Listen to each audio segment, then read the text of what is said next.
Hello, welcome friends. I'm excited today to have Iain MacGregor here visiting, and I'm kind of a big fan of his. I'm a little bit fleshed over here in Salt Lake City, Utah, and Iain is joining us from London.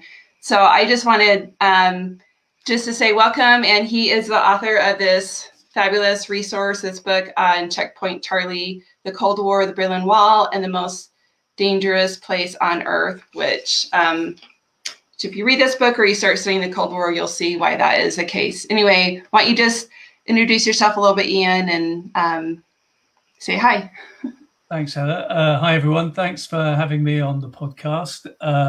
Yes, my day job is generally, I'm a publisher of nonfiction, have been for about, gosh, nearly 30 years, and generally specialize in history anyway, memoir and history. Work for a pretty big publishing company, so I'm lucky. I get to work with some bigger names in the history sector. So over the years, I've published people like Max Hastings and Simon Sharma, William Taubman in the States, amongst others. And my background, anyway, my educational background is modern European history. That was my degree.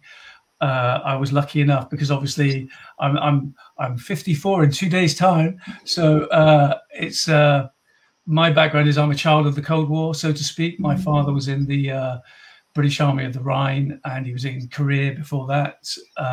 So I grew up listening to all these stories, and then I had various uncles and cousins that served in Germany in the 70s and the 80s. So I always heard about that, so that gave me an enthusiasm. And then I was lucky enough in '81 to do a student exchange to what was at the time the Soviet Union. So I was in Leningrad.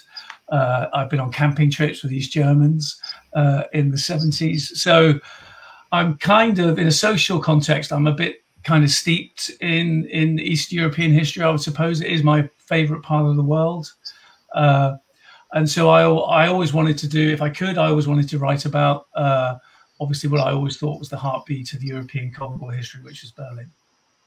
Well, I'm so grateful for historians and writers and publishers like you are, because that is not who I am. I did get a college degree, but I didn't go beyond what my major was. But as a novelist, especially a historical novelist, I definitely rely on those who have a wealth of knowledge and have put in the time and effort to research and to compile everything together. So I just wanted to, so for your book, Checkpoint Charlie, when I started working on the Slow March of Light and diagramming Baba Nama's story, I was able to interview him a lot, but he's 86 years old, and I felt like I just had to verify some of the facts. So of course I'm on Amazon typing in Cold War, Berlin Wall, and your book comes up and says editor's pick, and I'm like, well, this has got to be a good one. And so I first downloaded an audio, and that was great because it just gave me a really big overall perspective. But then I went ahead and got the hardcover too, so that I could, go spot check points. And it was really funny. My dad is a scholar and a retired university professor, and I was seeing him one afternoon. He said, "Oh, I'm listening to a book called Checkpoint Charlie." So he and my mom are on my same Audible account. And I'm like, I know. I said, what do you think about it? And anyway, he's a huge history buff, and he really loved it too. What I really loved about this book, and then we'll go into some of the questions I have for you, is it doesn't read like a college textbook. It's stories of the people, and you not only have stories of children that watched the wall going up, but of family members and of military leaders, and you really have the whole gamut of, you have people that were for the wall, people that were against the wall, people that didn't want Germany unified, people that, their families were split apart because of what happened after World War II, and how all parts of Germany were segregated into different sectors. So you just brought this humanism to the story. And I think that is really what touched me, is because I was a college freshman when the Berlin Wall came down in 1989. And I remember, reading stories, and I've read novels and different stories about the Berlin Wall, but but I feel like your historical, just the overview, and even though it's called Checkpoint Charlie and it focuses on one of the checkpoints at the wall, which is run by the U.S. military, you get the whole overall picture from all the different Allied forces that were there at the time. So I'm going to just go into my first question. So as a historical fiction author, I get asked a lot how I choose a topic or a person to write about. So my question is, how did you choose this? And I know your background, but how did you choose this specifically? And then what was kind of that process like? Because it's one thing to like have an idea, but it's another thing to actually start putting to action and feel like this is what I'm going to be spending my next whatever, however many years working on. Yeah, it's over 3 years. Well, I mean, in my day job, I don't just when I publish history books, I've got a bit of a, I've got a reputation with some literary agents in London and in America that they don't just have to pitch to me their idea from their author for a history book. I like to come up with my own ideas and what interests me. Could be over 200-300 years of history, could be any country. But generally, I've been in the business a long time, so you do develop a nose for what will work and what won't work, hopefully within regions anyway. So I generally pitch ideas, a lot of ideas, to the author, especially if I'm trying to commission a big named author, because that can help sometimes get over the hurdle of why should I be published by you. Cut a long story short, the Berlin Wall, I always knew, it doesn't matter whether you're in New York or London, any history publisher always in the back of his mind has lots of anniversary dates. And those, as in, for instance, in your market, I know when the 60th or 70th, I know when the 80th anniversary of Pearl Harbor will be. I know when such and such will be. And so in your mind's eye, you're always thinking, right, I need to hopefully publish a book on a certain subject because I know an anniversary is coming up in 2-3 years' time. And I want to, for want of a better way of saying it, I want to corner the market and have a bestseller. And that's the world I work in. So I always, in my head, on a drawing board, I had several ideas of things I want to publish over the next 7 to 10 years. And one of them was one on the Berlin Wall. And this was 5 years ago. And the more... and generally, I like to do, again, because I'm a historian as well, I like to do lots of research before I'll go and pitch the idea. And this was my first proper history book to write as an author. So I started doing a lot of research, but because I did the research, it really lit a fire underneath me to when I'm lucky, I know lots of literary agents, and I talked to one who's a good friend of mine and said, you know what, I've got this idea, I've done this research, and I'd actually like to write it, but I'm not sure whether I can. And then so we spent the next year, over a year actually, of me doing draft after draft after draft of sample writing for the book before he was happy enough with it to think, okay, I think you can actually write this book and I'll represent you. And then it just went from there. And then I spent 2 years tracking down all the people that you've talked about in the book. There's over 80 voices in the book, Russian, French, East and West German, American, obviously, British, obviously, whether they're in the military, they're politicians, they're civilians, in the media, police, etc. And that took a lot of finding. It took a lot of process to actually sit them down and then talk to them and then transcribe the interviews, then get the interviews checked, then get it fact checked. And that's before I even wrote it. Wow. So that was the process. Wow, that's just incredible. To do all that pre-work, but I definitely understand, even as a historical novelist, you have to research, you have to know what you feel like you can market and what will sell in the end. But you're filling in also a spot that hasn't been overdone over and over, and you're going to put your unique twist and turn to it and your unique voice. So that's really interesting.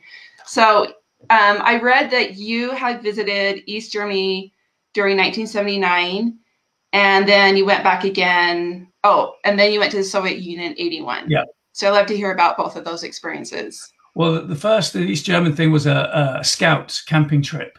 So it just so happened that where I grew up, I grew up in a small town, but it was almost like one of those Pennsylvania steel towns. That's my background. And my dad was a steel worker and that kind of thing, and he was in the army before then, like I said. But real blue collar town, and I wouldn't say it was a socialist council that we had, but it was slightly left leaning, and so they had lots of, and because literally half the town, if not more than half the town, was employed by the steelworks, so you got a lot of that kind of vibe going on, and they had relationships with lots of towns, steel producing towns in Europe, that they used to have. That's how the exchanges got going. So first the council members who ran the town would go on these trips, and then it filtered down to schools and colleges, and that's how I ended up doing what I was doing. So that's why I ended up on a scouting trip, which was only for a week, but it was great. And obviously this is in the middle of the Cold War, and we were with a scout pack from East Germany. They were definitely old. They seemed older than us by at least a couple of years, and they had very smart uniforms, blue shirts, black trousers, I remember. And I remember their scarves and toggles were really neat, whereas ours were everywhere. But they were really friendly, and it just kind of obviously broke down barriers. And when you're a kid, right, that kind of thing doesn't mean anything anyway. They're just kids you're going to go and play soccer with. And that's what we did. We did lots of sports and that kind of thing with them. So it was a good experience. And then the other one was, I was, by then I would have been 14. And again, that was an educational exchange. And it was not just in Leningrad, it was in the whole of the Baltic. So we went to, let me think, we went to Sweden, then Finland, then Russia, and then came back home via Denmark. And again, it was to get the vibes of each of those countries. And we spent quite a lot of the time in Leningrad, as it was then. It's St. Petersburg now. Right. That was a real eye-opener, because again, by the time you're 14, you're much more aware of what's going on around you. You're much more aware of people's situations. From a history education perspective, I was already doing my studies, and I'd studied part of the Cold War.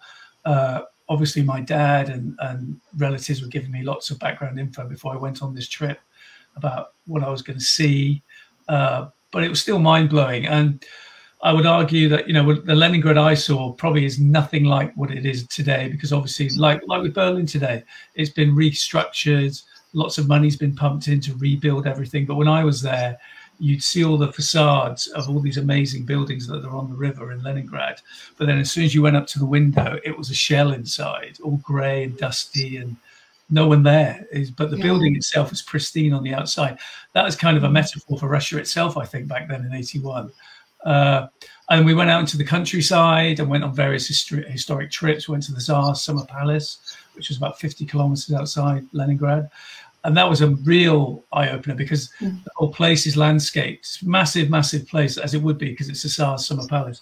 But it's very much like Versailles. It had all these amazing landscape gardens and fountains and long boulevards. But again, if you get up close to the actual buildings, there's nothing you weren't allowed in the buildings. And then when you saw local Russians who'd come there for their summer trips, they were literally dressed like it was the 1930s, 1940s. They'd be staring at you because they hadn't seen that many Westerners. And we had this crib sheet that telling us what not to do and what to do, mainly what not to do. And it's things: don't wear denim jeans, don't have your packed lunches in an isolated place, have them together in groups, because you'll be eating things that the locals just don't have, like oranges and apples, chocolate, that kind of thing. We had to check in how much money we were allowed that day and then hand it back at the end of the day. We had police minders everywhere we went. Very strange. But like I said, when you're 14, it's a big adventure. So again, that just lit a fire underneath me for, I know what I want to study for my, what you would say your high school diploma, and then going on to do my degree. I mean, that really, I was like, that's what I want to cover. So. Yeah, you definitely, as a teenager, I spent some time in the Middle East, and some of my historical novels are, set like kind of in ancient times, ancient Egypt and ancient Israel. And so I think as a teenager, I was definitely kind of like you, very impressionable, and I just absorbed it. And it just was a fascinating adventure to me. So I would love to hear about, just explain to us a little bit about just the actual checkpoint Charlie, like how the checkpoint was manned and what type of situation just an ordinary citizen might run into when they're trying to cross a checkpoint during the Cold War. I mean, the checkpoint Charlie derived from post the Berlin Wall being built. So it was just a normal crossing point, as there were, I mean, gosh, there were 81 official crossing points that stretched along the whole center of Berlin to get from the Western sectors into the Soviet sector. And then obviously to get out, there were some crossing points, obviously, in the hinterland of the outside of the Western sectors to get you into the hinterland of East Germany itself. And obviously the famous Autobahn that took you from the Western sector to the border of East and West Germany, which was Helmstedt, which was the agreed Allied corridor of travel to get you into West Berlin. So that was fine. But then once the wall had gone up, and obviously the Western sectors, West Berlin, we'll call it for now, was hermetically sealed off, they redesignated the main checkpoints because those 81 official crossing points had now been reduced to 10, one of which the Russians and the East Germans agreed with the Allies would be the famous international crossing point for Allied personnel, either military or political, diplomatic, sorry, at Friedrichstrasse, which became Checkpoint Charlie. So Checkpoint Alpha was to get you from West Germany across the boundary at Helmstedt or Marienborn. There was two different names depending on which side of Germany you're from.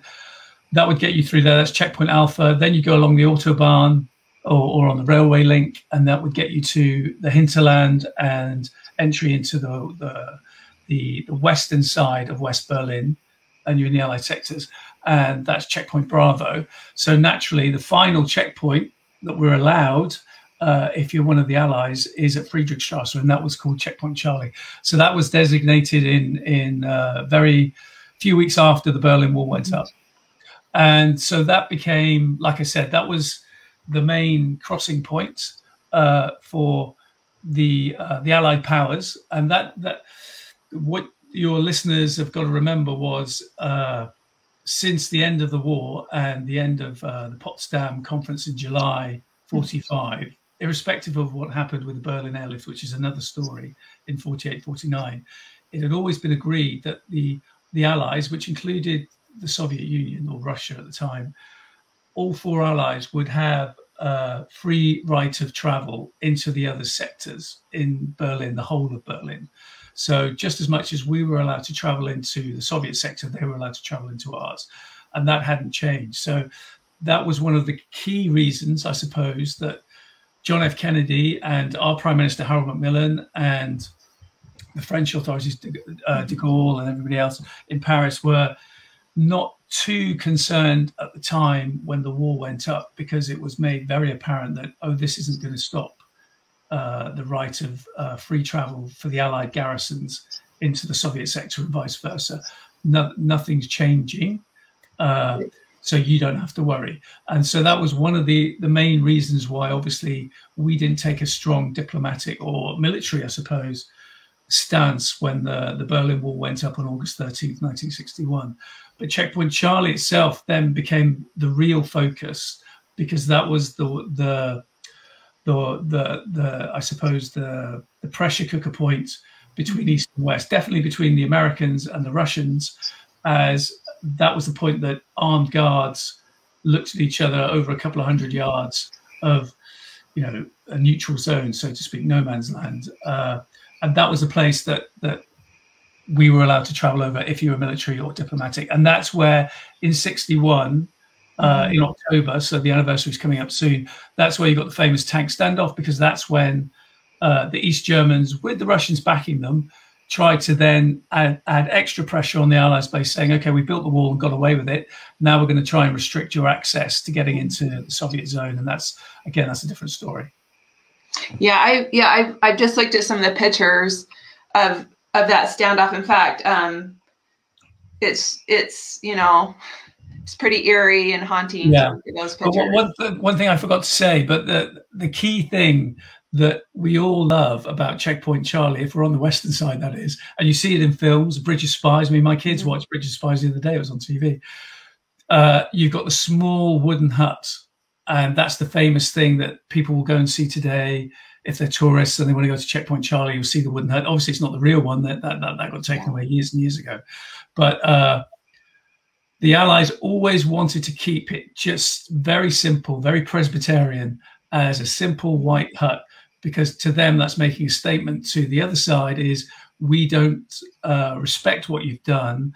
And definitely in the first 10 years of the existence of the Berlin Wall, the Allies really didn't respect the fact that East Germans now thought they had a sovereign state. So even though the wall was becoming more sophisticated and larger, the Soviet checkpoint that the East Germans ran on the other side of Checkpoint Charlie, obviously by 89 as well, would become this big monolithic complex of buildings and driveways and checkpoints, all this kind of thing. We always still kept a very simple checkpoint. And again, that was just to ram the message home that, you know, it's going to change. We know it's going to change. And, you know, we think what you've done is diplomatically the wrong thing to do. We don't respect it. Yeah, that checkpoint building just looks like a parking toll booth or something. Very kind of what it was, very much German, but obviously the surveillance was state of the art at the time. Right. So in the book, you quote Hans-Peter Spitzner, an East German, who says, "It is difficult to portray how life is so hard and dreary. The ache to get away from the Stasi secret police snoops, from the gray meat, from the clothes that itched, and the air that stung your eyes is palpable." So tell us about a little bit about the Stasi and how they created this fear and why they ended up having so much control over the average East German citizen. Yeah, well, I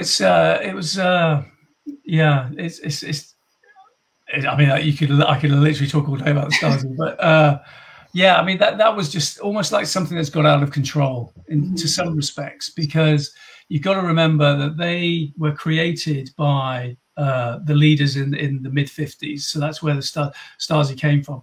All the main commanders and the main architects of building the Stasi into the empire, which is what it was. It's like a state within a state in East Germany. All those guys had been trained by the KGB in Russia. So the Stasi is really almost like the love child of the KGB in the way it was set up, in the techniques it used, in the various sections, whether it was surveillance, whether it was fully armed motorized troops, divisions, etc. Everything was very similar to the KGB. Even the insignia, if you look at the Stasi insignia and then you look at the KGB insignia badge, they're very similar. It was based on the KGB badge. So really, I suppose you could argue that the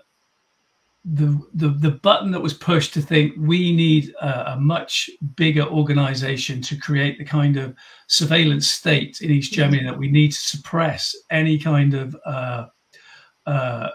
regime change happened in 53, 54, because that's when you've got the, what in fact, I'll be very quick, but that's when you had the East German workers' uprising, which began in Berlin.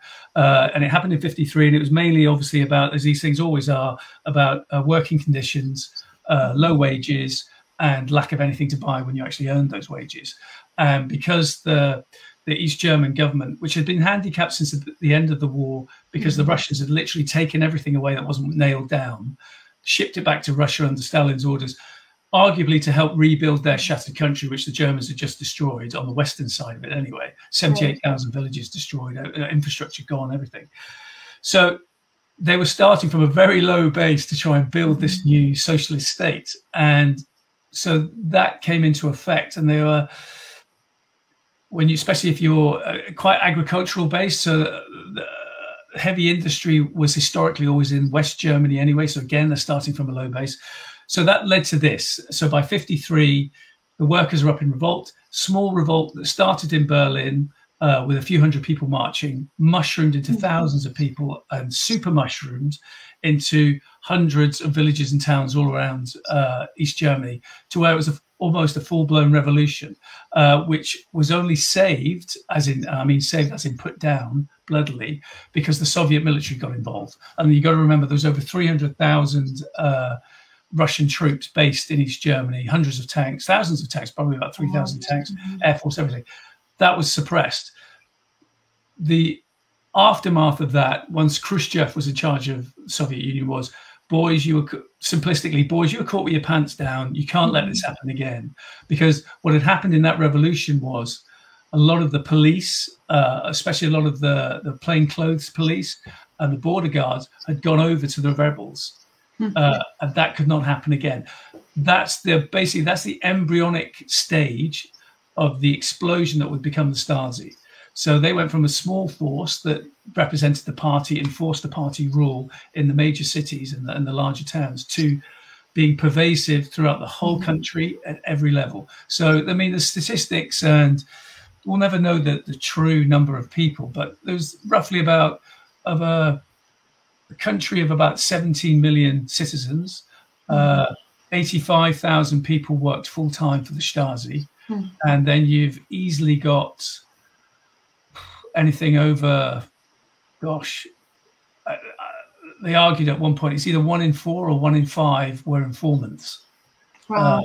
So that you're talking easily a couple of million, and that's by '89. And then obviously, if you go to Berlin now and you go to the main headquarters of the Stasi, it's just monumental. They kept the buildings, obviously, and they kept some of the offices intact as museum pieces, but the complex itself is huge. I mean, it's on a par with Langley for the CIA, or if I've got that right, sorry.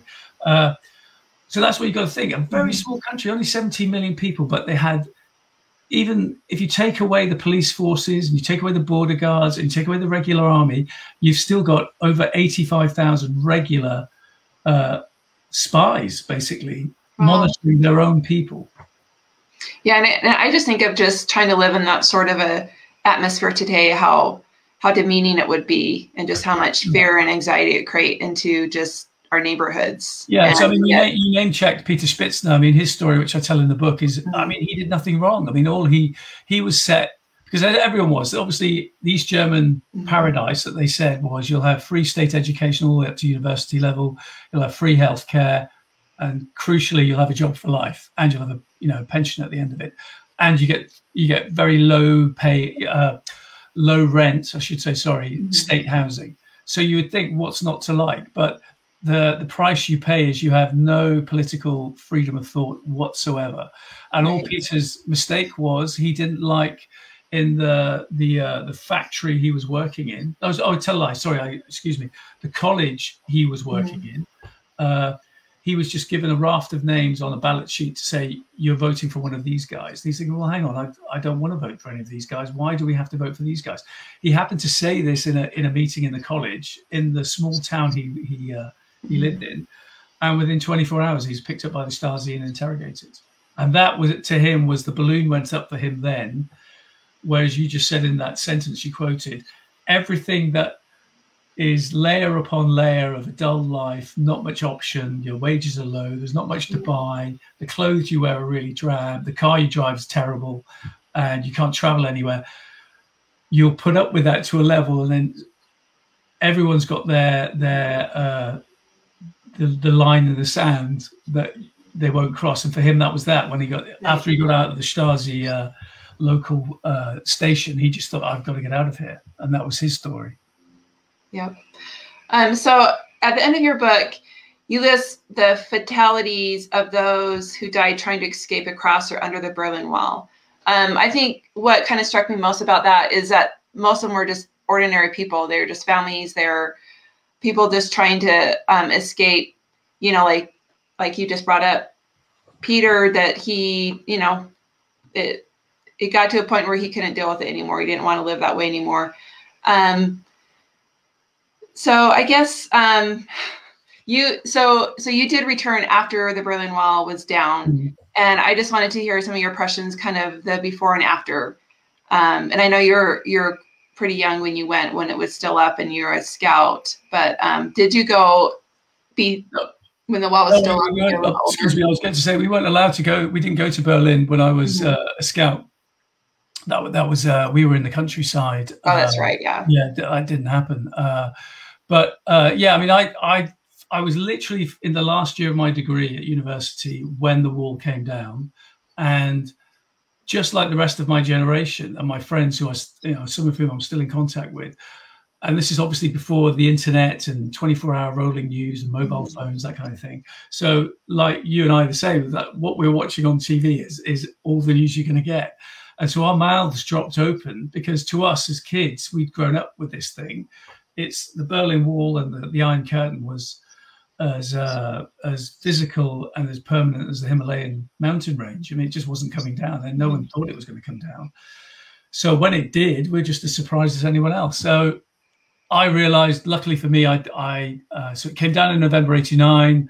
I finished my degree June, July 1990, and I just thought, well, I'll go and do some interrailing, and I want to go into Eastern Europe before it all changes. Because obviously, I had I'm no genius. I just assumed it's obviously they're going to change. The country's going to change because they're all slowly dropping like dominoes to be democratic, which is great. And hopefully they'll rebuild the country. And you always thought once Germany was going to unify, you always thought that Germany historically has always been the driver, the engine of European prosperity. So you always thought that's going to happen. But the first time I was there, post Berlin Wall come down, very, very, very different places. As anyone who's been there during the Cold War would agree. On the western side, it's like any western city you've been in. Much more exciting, I would add. Much more buzz about the place. Definitely in a kind of arty rebel place as well, because obviously a lot of West Germans who wanted to avoid being drafted into doing national service could go to Berlin and you wouldn't be called. So you got a lot of youth there too. But then when you saw the East, you just thought, wow, this place hasn't changed since Hitler died. Apart from a few avenues and things and various big Stalinist type buildings that they constructed on Unter den Linden and in the government district, in the Mitte district and Kreuzberg to a degree.